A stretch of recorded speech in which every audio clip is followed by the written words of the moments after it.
Nah, saudara-saudara, kitab Yunus berbicara tentang misi Allah untuk menyelamatkan orang-orang berdosa.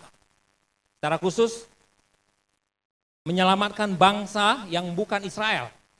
Nah, rupanya saudara, penyelamatan bangsa-bangsa lain bukan terjadi di masa perjanjian baru saja, tetapi di masa perjanjian lama itu juga terjadi, saudara. Jadi Allah mengasihi bukan hanya bangsa Israel, tetapi dia mengasihi semua bangsa di muka bumi. Hanya orang Israel menjadi pilihan, ya, pilihan yang di mana di dalam dari bangsa Israel lahir Mesias sebagai manusia. Nah, saudara-saudaraku, selain berbicara tentang misi penyelamatan, kitab ini juga berbicara tentang pelajaran baik bagi orang Israel maupun bagi semua orang manapun di muka bumi ini yang bersikap, yang memiliki sikap rasis atau memiliki kebencian kepada suku, bangsa, kepada golongan, bahkan kepada agama yang berbeda dengan dia. Jadi kitab ini berbicara juga tentang hal itu, saudara. Di mana Allah mengajarkan Yunus untuk mengasihi bangsa lain, terutama bangsa Niniwe yang sangat dibencinya. Saudara-saudara, arti nama Yunus adalah merpati. Arti nama Yunus merpati. Jadi kalau saudara kasih nama anak Yunus, artinya merpati. Itu adalah makna yang bagus, saudara. Ya, karena merpati adalah lambang perdamaian. Nah, tetapi sayangnya, saudara, Yunus tidak menjadi seperti namanya di awal. Di awal dia tidak menjadi seperti namanya. Dia tidak mau menjadi alat pendamaian antara Tuhan dengan bangsa Niniwe, saudara. Walaupun akhirnya terjadi kebangunan rohani di Niniwe melalui pelayanan Nabi Yunus. Namun di awalnya tidak, saudara-saudara.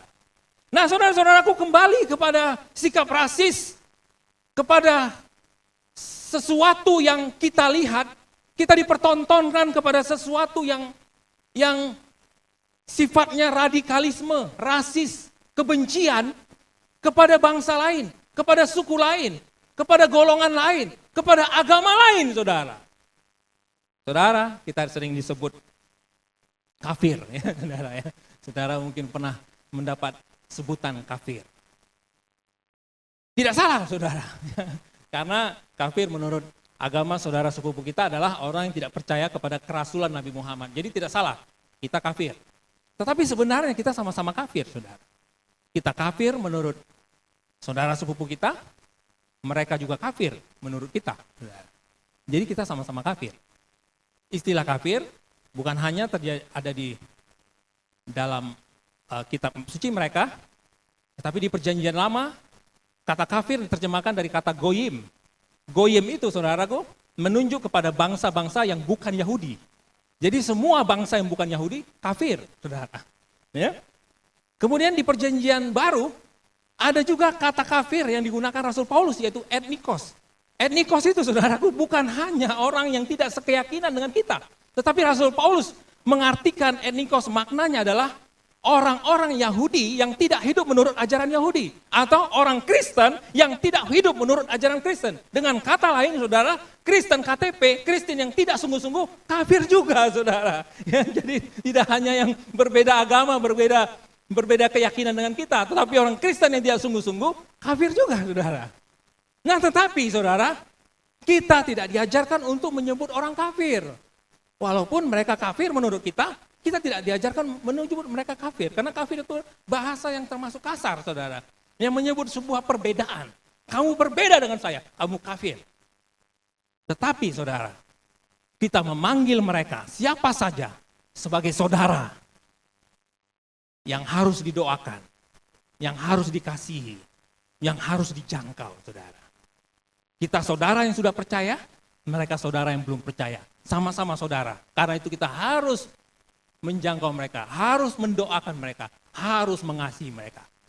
Yunus diajarkan oleh Tuhan tentang hal ini, saudara. Karena awalnya dia sangat membenci Niniwe dan dia tidak mau untuk melayani di Niniwe, saudara-saudara. Kita akan belajar itu, saudaraku ya. Nah, kitab Yunus secara keseluruhan berbicara tentang hal itu. Kitab Yunus 1, pasal 1, 2, 3, 4. Nanti kita akan terus dalam minggu demi minggu, dalam setiap kesempatan yang saya sampaikan firman, kita akan menyelesaikan kitab Yunus. Nah, baik saudara-saudaraku, kita masuk pertama-tama di Yunus 1, dan di Yunus 1 adalah awal sebelum kita masuk dalam kisah-kisah selanjutnya. Untuk itu saya mau mengajak saudara-saudara sekalian untuk membaca Yunus pasal 1, ayat 1 sampai yang kedua. Tapi mari kita baca bersama-sama. 1, 2, 3. Datanglah firman Tuhan kepada Yunus bin Amittai demikian.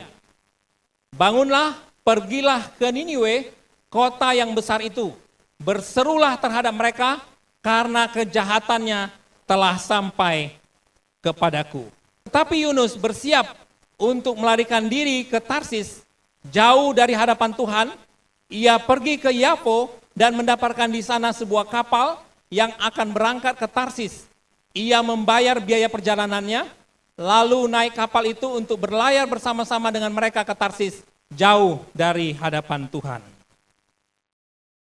Kisah ini diawali pada saat Tuhan memerintahkan Nabi Yunus untuk pergi ke Niniwe, saudara-saudara. Ya, tadi saya sudah katakan bahwa Yunus memiliki sikap kebencian, rasisme kepada bangsa Niniwe.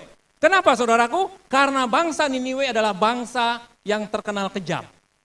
Bangsa Niniwe adalah bangsa yang pada saat ia melakukan pencaplokan atau penjajahan, penyerangan kepada bangsa lain, mereka melakukan penyiksaan yang luar biasa, saudara. Dan dalam sejarah yang saya baca, seringkali mereka mencabuti kuku orang, saudara, dan mengkuliti. Kulitnya itu dikuliti, saudara, dan kemudian dijemur di panas hari, saudara. Bayangkan, kulit terkelupas, kuku tercabut, saudara, dan dia dijemur sampai mati, saudara. Itu sudah biasa dilakukan oleh orang-orang Niniwe. Dan Niniwe, saudara-saudara, selalu semasa ada kerajaan Niniwe selalu bertarung dengan kerajaan Mesir.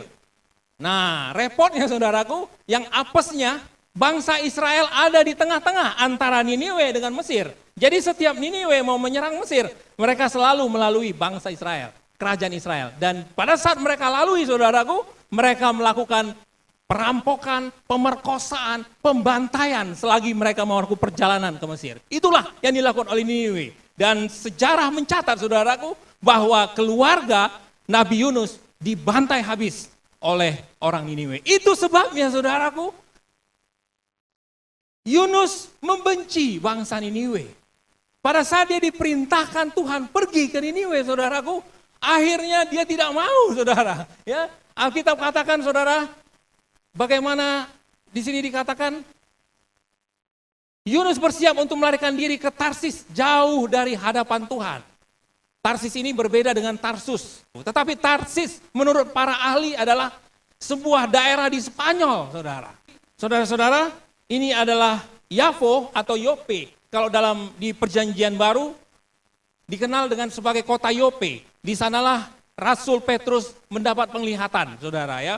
Pernah satu kali Rasul Petrus mendapat penglihatan. Kemudian di sana juga Rasul Petrus membangkitkan seorang wanita yang bernama Tabita. Itu kota Yope, saudaraku, sebuah kota besar, kota pelabuhan. Dan setiap orang Israel yang melakukan perjalanan laut, saudaraku, mereka harus pergi ke Yafo atau ke Yope. Nah, saudara-saudaraku, Yunus yang harusnya pergi ke Niniwe, ya, menurut data sekitar 885 km harusnya, saudara. Tetapi dia membalikkan arah. Dia naik kapal dan dia pergi ke Tarsis yang jauhnya kira-kira 4.000 km, saudara. Dia yang harusnya ke arah barat, tetapi dia pergi ke arah timur. Untuk apa, saudara? Karena dia ingin menantang, karena dia ingin lari dari panggilan Tuhan. Saudara-saudaraku yang terkasih, pada masa-masa ini ada banyak juga anak-anak Tuhan. Orang-orang Kristen yang berusaha lari dari panggilan Tuhan. Oleh karena sikap, oleh karena pilihan-pilihan yang salah, saudara. Mereka lari yang harusnya ke barat, mereka berusaha lari ke timur. Yang harusnya ke hadapan Tuhan, mereka balik badan dan mereka lari menjauhi Tuhan. Itu istilah saudaraku ya. Tetapi intinya ada banyak anak-anak Tuhan yang tidak mau memenuhi panggilan Tuhan dalam hidupnya. Nanti kita akan belajar, nanti kita akan sampai ke sana saudara. Tetapi sebelumnya, mari sama-sama kita akan lihat kelanjutan dari kisah ini. Setelah Yunus naik kapal saudara, apa yang terjadi? Di tengah perjalanan, Tuhan menurunkan angin ribut ke laut. Lalu terjadilah badai besar, sehingga kapal itu hampir-hampir terpukul hancur saudara. Ya. Tuhan goncangkan saudara-saudara. Saudara, seringkali pada saat seseorang lari dari panggilan Tuhan. Lain cerita kalau dalam proses, saudara ya, dalam proses, Pak saya dalam proses memenuhi panggilan Tuhan. Masih ada proses, masih ada tantangan, masih ada rintangan, saudara. Ada kalanya jatuh, bangun lagi, saudara. Tetapi kalau seseorang balik badan, lari dari panggilan, sama sekali tidak mau menuruti apa yang Tuhan mau, saudara. Seringkali Tuhan goncangkan. Tuhan goncangkan, saudara. Sampai kita bertobat, baru badai itu akan reda. Dan saudara-saudara, perlu kita tahu, pada saat goncangan yang terjadi, saudara, bukan hanya kita sendiri. Kalau kita sendiri nggak apa-apa saudara, biar saja lah, saya mati, masuk neraka lah. Tetapi seringkali saudara, orang-orang di sekitar kita juga merasakan. Saudara, khotbah ini bukan menakut-nakuti saudaraku. Tetapi khotbah ini justru menarik kita, mengajak kita untuk masuk lebih dalam lagi. Untuk memenuhi panggilan Allah dalam hidup kita. Saudara-saudara, kita lihat selanjutnya. Nah, awak kapal menjadi takut saudara. Masing-masing berteriak kepada Allahnya. Saudara ya. Masing-masing berdoa kepada Allah mereka masing-masing. Yang tadinya nggak pernah berdoa jadi berdoa, saudara. Saudara-saudaraku, kemudian saudaraku pada saat mereka berteriak kepada Allahnya dan mereka membuang ke dalam laut segala muatan kapal untuk meringankan kapal itu. Ya biasa itu dilakukan, saudaraku. Buang semua, saudara. Mobil buang, motor buang yang harusnya mau dibawa ke daerah Spanyol sana, saudaraku. Pakaian-pakaian buang, TV dibuang, saudara. Ada laptop dibuang, pakaian-pakaian bagus, saudaraku. Yang ingin didagangkan di daerah barat dibuang, saudara. Supaya ringan. Perhatikan saudara, yang menarik, tetapi Yunus telah turun ke dalam ruang kapal yang paling bawah dan berbaring di situ, lalu tertidur dengan nyenyak. Satu-satunya yang tidak berdoa di kapal itu saudara, adalah sang nabi. Bayangkan saudara, terbalik, situasinya terbalik, yang harusnya orang percaya yang berdoa, ini dia satu-satunya yang tidak berdoa, yang tidak berteriak kepada Allahnya, adalah sang nabi. Saudara, saya ingat waktu Yesus tertidur di kapal. Waktu juga ada badai. Tetapi berbeda situasinya. Berbeda apa yang mereka rasakan. Yesus tertidur karena dia percaya semua ada dalam kendali Bapanya. Semua ada dalam kendali dirinya. Pada saat dia berkata berhenti, badai itu berhenti. Jadi dia tenang saudara. Murid-muridnya udah ketakutan. Guru, engkau tidak peduli kami binasa guru. Guru, ini badai ini guru. Yesus tidur santai aja saudara. Tapi karena dia percaya saudaraku ya. Nah berbeda dengan Yunus. Yunus tertidur bukan karena itu saudaraku. Tetapi Yunus tertidur karena sudah saking jugulnya. Matilah.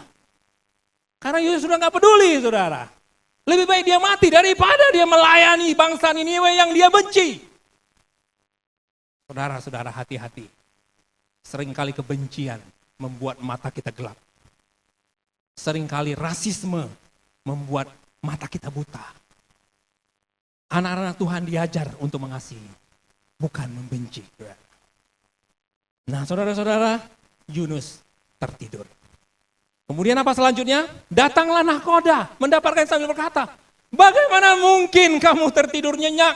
Yang lain sudah pada berdoa, berteriak-teriak. Kamu tertidur jenak, bangunlah, berserulah kepada Allahmu. Barangkali Allah itu akan mengindahkan kita sehingga kita tidak binasa. Saudara-saudara, berdoalah kepada Allahmu. Mereka bukan orang Yahudi, saudara. Ini dari segala bangsa, saudaraku ya. Ada orang-orang kafir, istilah kafir lagi, saudara. Ada orang-orang yang tidak percaya di sana. Dan kemudian saudaraku akhirnya dengan setengah-setengah ngantuk, dengan ogah-ogahan, akhirnya Yunus, ya udahlah, ayo kita ke atas. Saudara, dengan ogah-ogahan, malas-malasan, Yunus naik juga ke atas. Lalu berkatalah mereka satu sama lain, marilah kita buang undi supaya kita mengetahui karena siapa kita ditimpa oleh malapetaka ini. Mereka membuang undi dan Yunuslah yang kena undi. Ya, saudaraku ya. Zaman itu saudaraku,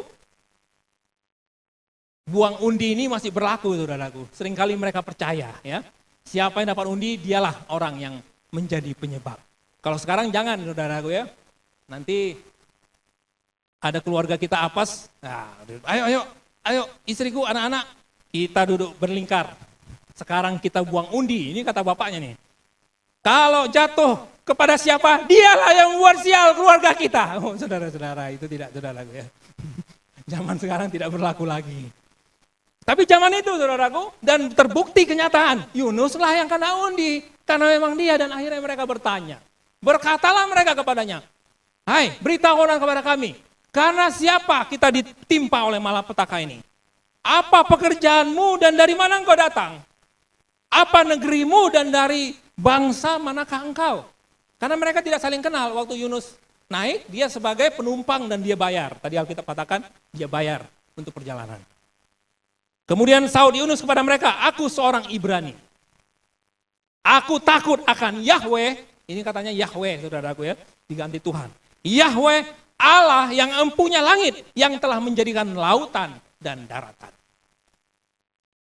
Yunus katakan demikian. Nah orang-orang itu menjadi sangat takut dan berkata kepadanya, apa yang telah engkau perbuat? Sebab orang-orang itu mengetahui bahwa ia melarikan diri jauh dari hadapan Tuhan. Mereka diceritakan oleh Yunus bahwa dia lari dari panggilan Tuhan yang harusnya ke Niniwe, ke sebelah timur, dia pergi ke arah barat, ke Tarsis. Dan harus kami apakan engkau supaya laut menjadi reda dan tidak menyerang kami lagi. Kemudian Yunus katakan, saudara, angkatlah aku, campakkan aku ke dalam laut. Maka laut akan menjadi reda dan kamu tidak akan diserang lagi. Sebab aku tahu bahwa akulah badai besar ini menyerang kamu. Puji Tuhan saudaraku, Yunus masih sadar. Ada banyak orang saudara, sudahlah dia yang buat sial saudara. Nggak sadar pula saudara. Dia tuduh orang lain, ini yang buat sial, ini yang buat sial. Padahal dia saudara. Syukurlah Yunus sadar. Akulah penyebab badai besar ini. Campakkan aku dalam laut, maka badai ini akan reda. Emang betul saudara. Yunus adalah seorang nabi. Tetapi orang-orang itu masih berusaha saudara. Mereka masih berusaha, di sini dikatakan ayat 13, berdayunglah orang-orang itu dengan segenap tenaga untuk membawa kapal itu kembali ke darat. Tetapi saudaraku, mereka tidak mampu. Daud semakin menggelora saudara, badai itu semakin kuat, mengguncang mereka saudara. Sehingga akhirnya di ayat 14, berserulah mereka, saudara bayangkan orang-orang kafir bertobat gara-gara peristiwa itu saudara. Berserulah mereka kepada Yahweh, ya Yahweh, janganlah engkau biarkan kami binasa karena nyawa orang ini, saudara. Mereka katakan, mereka yang tadinya punya Allah lain, saudara, dewa-dewa lain, mereka jadi bertobat, saudara. Mereka berdoa kepada Allahnya. Mereka berdoa dan kemudian di ayat ke-15, kemudian mereka mengangkat Yunus, lalu mencampakkannya ke dalam laut dan laut itu berhenti mengamuk. Secara tiba-tiba, saudara, laut itu berhenti. Saudara-saudara, pada saat badai, goncangan terjadi. Kita, kalau kita sadar bahwa kitalah penyebabnya, bukan berarti kita harus dibuang, saudara, bukan. Tetapi kita harus bertobat. Kita harus kembali kepada kemauan Tuhan. Tuhan mengasihi setiap kita. Seringkali dia memang melakukan tindakan keras, saudaraku, menegur. Tapi tujuannya agar kita kembali. Kalau kita punya anak saudara, anak kita mau terseret ke jurang, papa atau mamanya marah saudara. Dia tarik, Giovanna. Dia naik sepeda mau ke jurang saudara. Giovanna jangan situ, enggak apa-apa Pi, aku jago kok, aku bisa kok. Standing kata Giovanna. Jangan, langsung saya cubit saudara, Giovanna. Walaupun dia nangis, tetapi itu adalah satu tindakan kasih. Tidak boleh Giovanna, balik sana, masuk rumah. Dia nangis, papi jahat. Saudara-saudara, kalau Tuhan izinkan goncangan, karena Tuhan mengasihi kita. Pada saat Yunus dicampakkan, laut reda, dan akhirnya di ayat 16, saudara-saudara. Mereka mempersembahkan korban sembelihan kepada Tuhan, serta mengikrarkan nazar. Syukur-syukur masih ada binatang di dalam kapal itu yang tidak dibuang, sehingga bisa mereka potong untuk mempersembahkan korban kesembelihan. Dan kemudian saudaraku, di akhir kisah pasal ini, ya, kita masih melanjutkan dalam kisah-kisah lain. Maka atas penentuan Tuhan datanglah seekor ikan besar yang menelan Yunus, dan Yunus tinggal di dalam perut ikan itu 3 hari, 3 malam lamanya. Nanti kita akan lanjutkan tentang 3 hari 3 malam dan ikan besar ini saudaraku di khotbah yang selanjutnya. Tetapi yang ingin saya sampaikan saudara, judul khotbah pada siang hari ini. Ya, tadi saya belum sampaikan judul, memang cerita dulu, baru judulnya. Judulnya adalah jangan lari. Jangan lari. Kita memang harus berlari, berpacu dengan waktu. Lari menghadapi tantangan, saudara. Karena lari gambaran semangat, gambaran proses perjuangan, itu gambaran lari. Tetapi ada 2 hal yang kita tidak boleh lari daripada 2 hal ini. Yang pertama, saudara, jangan lari dari hadirat Tuhan. Saudara-saudara, kita tidak bisa lari dari hadirat Tuhan. Jikalau kita berusaha lari, meninggalkan Tuhan, Tuhan akan terus berupaya, saudara, untuk menyadarkan kita. Tuhan izinkan goncangan untuk membuat kita sadar. Kembalilah anakku, kembalilah anakku. Tetapi saya mau katakan pada siang hari ini, jangan lari dari hadirat Tuhan. Karena kita tidak dapat lari dari hadirat Tuhan. Kalau kita dapat lari ya bisa saudara. Tadi ada istilah dia lari jauh dari hadapan Tuhan. Karena mungkin Nabi Yunus meyakini bahwa Tuhan ada di tanah Israel dan Tuhan tidak ada di Spanyol. Padahal Tuhan ada di mana-mana saudara. Dan Raja Daud sudah memberikan petunjuk itu. Kemana aku dapat pergi menjauhi rohmu? Kemana aku dapat lari dari hadapanmu? Jika aku mendaki ke langit, engkau di sana. Jika aku menaruh tempat tidurku di dunia orang mati, di situ pada engkau. Jika aku terbang dengan sayap pajar dan membuat kediaman di ujung laut, juga di sana tanganmu akan menuntun aku dan tangan kananmu memegang aku. Kemanakah aku dapat pergi menjauhi rohmu Tuhan? Ku berlari mendaki ke langit, namun engkau ada di sana. Aku terbang dengan sayap fajar, diam di ujung bumi. Namun tanganmu menuntunku selalu, bawaku mendekat padamu. Engkau Tuhan Allah Maha Tahu, betapa dahsyat kuasamu, hadiratmu kini penuhiku, bawaku mendekat padamu. Haleluya. Saudara-saudara, kita tidak dapat lari dari hadirat Tuhan. Berusaha bagaimanapun kita lari, kita tidak dapat, saudara. Tuhan ada di mana-mana. Dia adalah omnipresent. Tuhan yang hadir di mana-mana. Pada saat kita berada di nightclub sekalipun, di bar sekalipun, di lokalisasi sekalipun, Tuhan ada di sana. Pada saat kita berusaha melarikan diri dari Tuhan. Udahlah, aku tidak mau gereja, aku tidak mau jadi percaya, kepada Tuhan. Aku mau mengurus hidupku sendiri. Saudara, Tuhan juga ada di sekitar saudara. Jangan lari dari hadirat Tuhan. Responi jamahan. Ini yang pertama, saudara. Sebagaimana Yunus, dia tidak dapat lari dari panggilan, dari hadirat Tuhan. Yang kedua, saudara, jangan lari dari panggilan Tuhan. Tadi jangan lari dari hadirat Tuhan, yang kedua, jangan lari dari panggilan Tuhan. Saudara-saudaraku, berminggu-minggu kita belajar tentang panggilan. Tuhan telah memilih kita. Bahkan sebelum dunia dijadikan sebagai alatnya. Dan di dalam kehidupan kita bergereja, saudara, Tuhan yang sudah memberikan bakat, talenta kepada kita. Persembahkan itu untuk hormat kemuliaan bagi nama Tuhan. Setiap kita punya talenta masing-masing. Setiap kita punya bakat masing-masing. Memang tidak semuanya punya bakat musik. Tidak semua yang menjadi bakat pembicara. Tidak semua menjadi penyanyi. Walaupun kalau kita mau belajar pasti bisa, saudara. Orang yang ngomong terbalik-balik sekalipun, kalau dia mau menjadi alat Tuhan untuk menyampaikan firman Tuhan, Tuhan pasti bisa urapi, saudara. Bagaimana Petrus, Yohanes, Yakobus, saudaraku, mereka berbicara kepada kaum alim ulama, saudara. Orang-orang petinggi-petinggi agama Yahudi, saudaraku. Dan mereka kaget. Siapa mereka ini? Bukankah mereka orang-orang tidak terpelajar? Mengapa mereka bisa berbicara sehebat itu?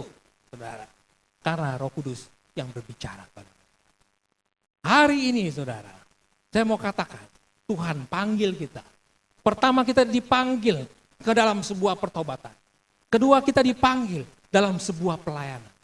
Kemudian kita dipanggil dalam sebuah misi untuk menyelamatkan, untuk menjangkau. Begitu banyak orang yang belum percaya di sekitar kita, saudara. Siapa yang menjangkau mereka? Kitalah yang ada di ujung bumi, saudara. Di mana ujung bumi, saudaraku? Zaman dulu, saudaraku, penemu benua Amerika berusaha menemukan ujung bumi, saudara. Columbus berusaha menemukan ujung bumi. Di mana ujung bumi? Dan akhirnya dia bertemu dengan benua Amerika. Dan akhirnya, saudaraku, benua Amerika pada saat itu menjadi jajahan Spanyol. Karena Columbus adalah utusan kaisar Spanyol atau raja Spanyol. Di mana ujung bumi, saudara? Ujung bumi adalah di mana kita berpijak. Kisah Para Rasul 1 ayat katakan, kita akan menjadi saksi di Yudea, di Samaria, di Yerusalem, Yudea, Samaria, dan sampai ke ujung bumi. Kita yang ada di ujung bumi. Pada saat saudara berada di rumah saudara, pada saat saudara berada di lingkungan saudara, saudara sedang berada di ujung bumi. Itu berarti tugas yang Tuhan berikan untuk memberitakan tentang Tuhan. Kita dipanggil untuk itu, saudara. Nah, saya mau katakan, saudara-saudaraku, jika kita ada dalam panggilan Tuhan, kita berada dalam potensi yang luar biasa, saudara. Beberapa tahun yang lalu, saudaraku, saya punya tablet, saudara ya. Tablet merek Acer, saudara. Acer ini tablet jarang. Kalau Samsung sering, saudara ya. Kalau Samsung rusak, pergi ke tukang servis, wah banyak alatnya. Kalau Acer enggak, saudara. Bahkan saya pernah kasih juga sama Oktra ya, ternyata tidak ada alatnya, saudara. Di sini tidak ada alatnya. Dan akhirnya, saudaraku, pada saat suatu kali saya pergi ke Jakarta, ke gereja pusat kita di CWS di Senen. Ternyata service center Acer itu dekat, saudara, dengan gereja pusat kita di sana. Saya naik Gojek, saudara, naik Gojek 10.000, nyampe. Oh, ini rupanya service center Acer. Besar juga ya, saudara. Saya sudah masuk ke pusatnya Acer, saudara. Dan saya kasih, ini rusak. Mereka cek, oh ya ini. Ada nggak alatnya? Masih ada. Oh, saudara-saudara. Akhirnya memang dia kembali kepada pabriknya, saudara-saudara, dan beres. Saudara-saudara, jika kita kembali kepada Tuhan, datang kepada Tuhan, kita berada di pabriknya.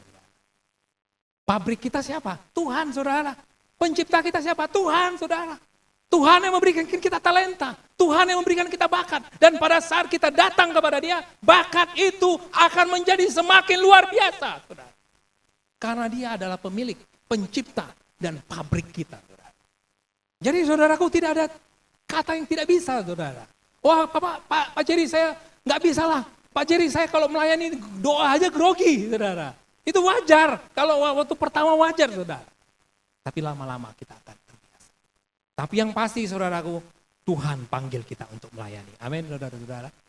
Tuhan panggil kita untuk bermisi.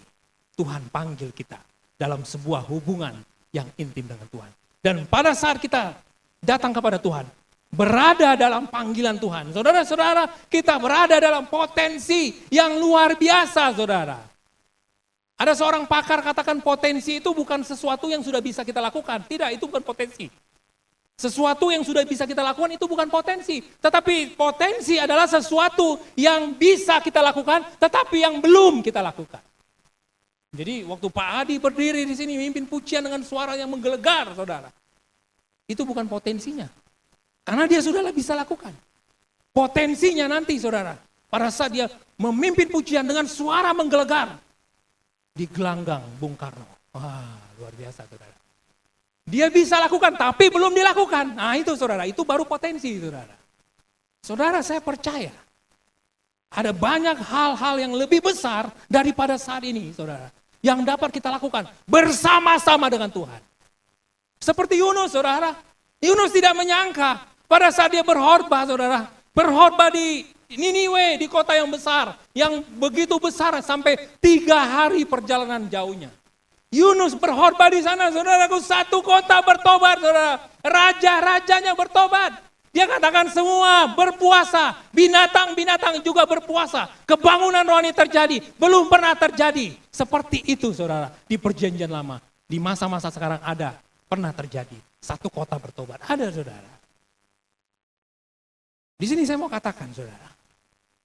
Sebelum Yunus memenuhi panggilan Tuhan itu, dia belum mencapai potensinya. Saudara, mungkin seandainya Yunus benar-benar mati di tengah laut, dia tidak akan pernah merasakan membuat satu kota bertobat.